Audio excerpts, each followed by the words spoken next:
I wanted to be a nurse with MSF when I first started.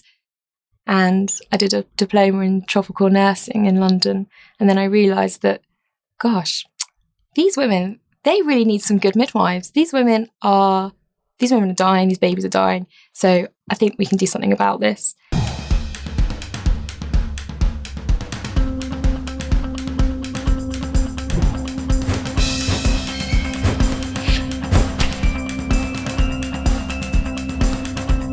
You should expect to feel surprised between the difference of working in a low resource country and in the UK. It can be very rewarding, it can be very frustrating. I think you can always prepare yourself saying, oh, I'm going to Africa to work as a midwife. But actually, when you get there, you go, oh, yes, it is quite different. So sometimes you think, oh, yeah, I'm working with Médecins Sans Frontières. We can help everybody. We've got everything. And still, there are barriers to being able to look after everybody that presents to your health facility.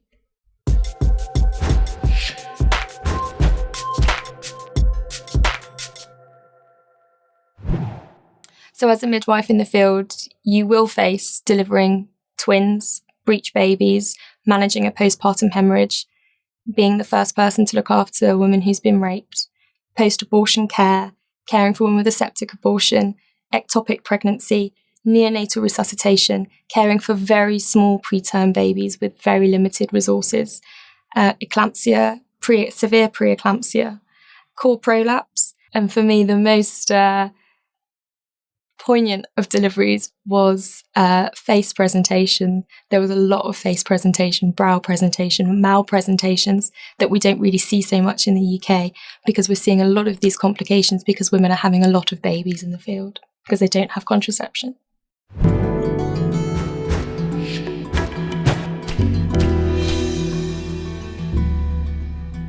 So working as a midwife in the field, you may not have an abundance of certain drugs like misoprostol or ergometrin.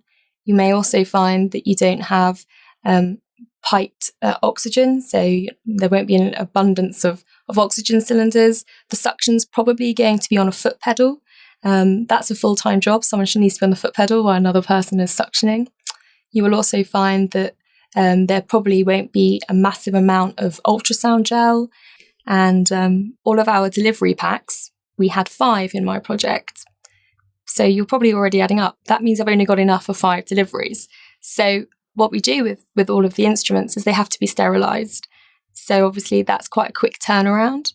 So if you've already got 3 women in labour and you've already delivered 2 babies that day, you really need to make sure that you're being quick and good communication with your sterilisation team, because otherwise you're going to run out of equipment.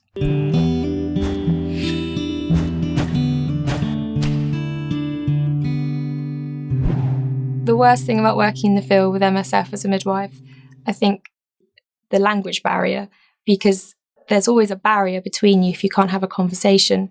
And that's really hard, especially in times of sadness. So when women have lost their babies, when children have died, when women die, how we communicate that with families.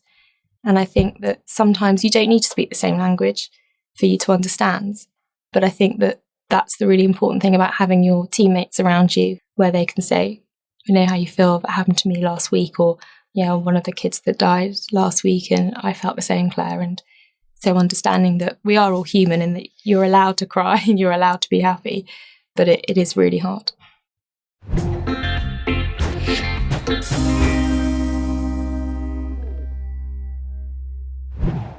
Some of the best things about working with MSF are the fact that I have enough stories to fill a lifetime, happy stories, and enough photos to change my background on my phone frequently to all the women that inspired me because of their resilience and all